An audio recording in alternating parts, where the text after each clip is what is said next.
Dietrich von Hildebrand, deformaciones y perversiones de la moral,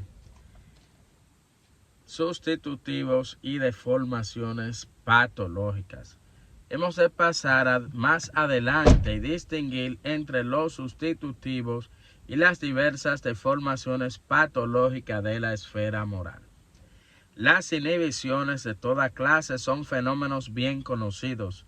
La experiencia le da un obstáculo irracional que nos impida hacer algo que como tal nosotros desearíamos hacer. Difiere hasta tal punto de la experiencia de una prohibición moral, que solo alguien que sea ciego a la naturaleza y esencia del objeto en cuestión podría confundirlos a ambos. Cuando nuestra conciencia nos advierte que no hagamos algo, advertencia que está basada en una comprensión clara y racional del valor negativo de una actitud, esta experiencia difiere de la inhibición irracional y puramente psicológica como la necesidad intrínseca de un veritas eterna. Difiere de la compulsión psicológica de un idea fija. Hay un abismo entre el carácter irracionalmente embotado y meramente efectivo de la inhibición y el carácter axiológico de la prohibición moral que se da en su validez objetiva. La inhibición es más bien un obstáculo puramente psicológico. La prohibición moral, por el contrario, es un mandamiento objetivo que tiene sus raíces en un valor negativo moral o de significación moral. La primera es un obstáculo que se opone a nuestra libertad. La segunda, por el contrario, invita a una libre respuesta y pide una libre repulsa de la acción moralmente mala. Está distinguiendo el filósofo dos aspectos muy importantes: cuando hay un obstáculo de significación moral y cuando se invita a una libre respuesta, ¿verdad? A una libre respuesta, ¿a quién? Al valor. En cualquier respecto, ya sea formal, ya material, la inhibición se diferencia evidentemente de toda prohibición moral. Y queda también claro, por tanto, que la inhibición se diferencia también completamente de cualquier sustitutivo. El sustitutivo se presenta también como dotado de un objetivo, debe ser. El sustitutivo representa la esfera moral, aunque inadecuadamente. Tiene carácter axiológico y racional y apela a la conciencia y a la libre voluntad de la persona. Lo que quiere decir es que el sustitutivo de la moral no es del valor, pero sí de la moral. ¿Por qué? Porque es cambiar y poner como más importante incluso el valor estético, por ejemplo.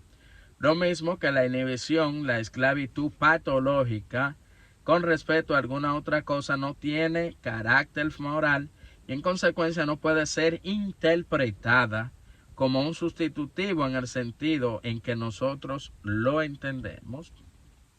Algunas personas están sometidas a otras por una dependencia irracional. Están bajo el poder de otras personas como si estuvieran hipnotizadas por ellas. Esa dependencia, que se manifiesta en una fingida obediencia a los mandamientos de la otra persona, se diferencia claramente de la sumisión a una verdadera autoridad. Sumisión que nosotros reconocemos como cosa debida a la autoridad.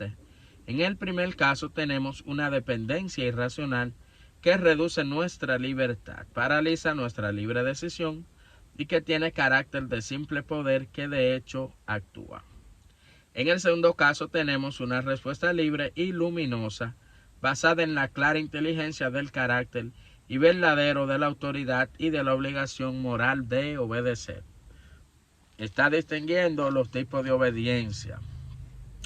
Sin embargo, por radicalmente distinta que sea cualquier restricción o compulsión patológica de la obligación moral, hay casos en los que ambas están entretejidas.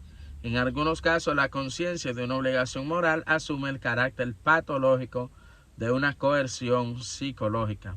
La neurosis de estas personas es tal que incluso una obligación moral, aunque sea totalmente distinta de cualquier compulsión psicológica engendra una presión irracional y actúa en dichas personas de una manera que contradice a la verdadera naturaleza de la obligación moral. Todavía no me queda claro si Hildebrand está diciendo que estas personas son culpables o no.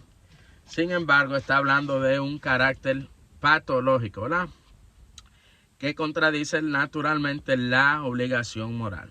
No obstante, salta a la vista que esta perversión es también completamente distinta del sustitutivo.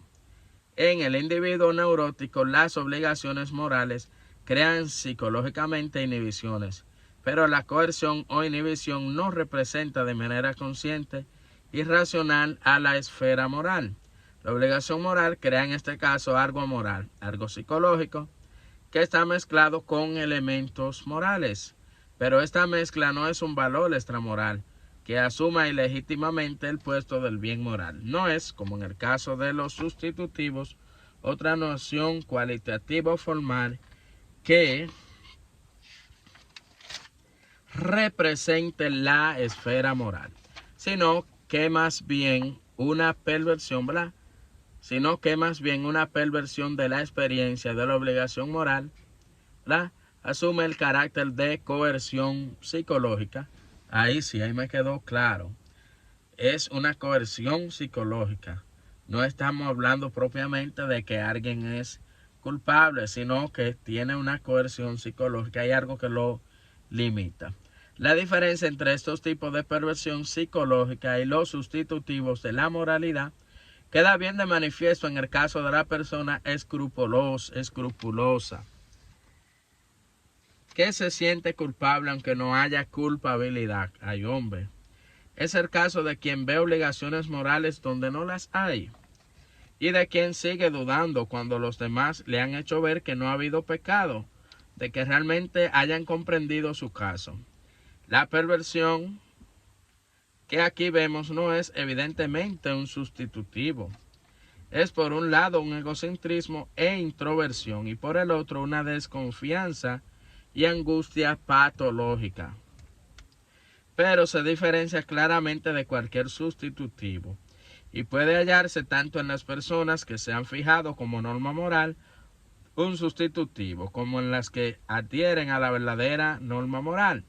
La perversión no tiene por objeto otra noción que reemplace la verdadera norma moral, sino que su objeto es el estado de la mente con el cual uno aprecia la esfera moral.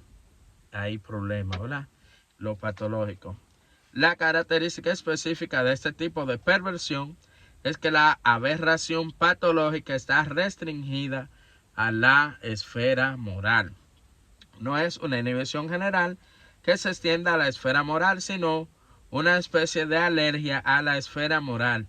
Un estado de la mente que reacciona patológicamente a algo de orden moral o religioso. Hay gente que le dice, ay, ya, para allá, rechazan, ¿verdad?, pero de manera patológica. Esto bastaría para demostrar que toda la esfera de las formaciones patológicas de la moralidad se diferencia claramente de los sustitutivos y queda excluida, por tanto, del objeto de nuestro estudio. Por eso dedica pocas páginas y pocos párrafos a hablar de ese elemento patológico, o sea que ya no lo va a considerar en su estudio de la moralidad. Solamente duramos 8 minutos y agotamos en esta parte el capítulo 1. Más adelante, no sabemos cuánta entrega, abordaremos el capítulo 2 con algunos comentarios. El capítulo 2, los sustitutivos y otras deformaciones morales.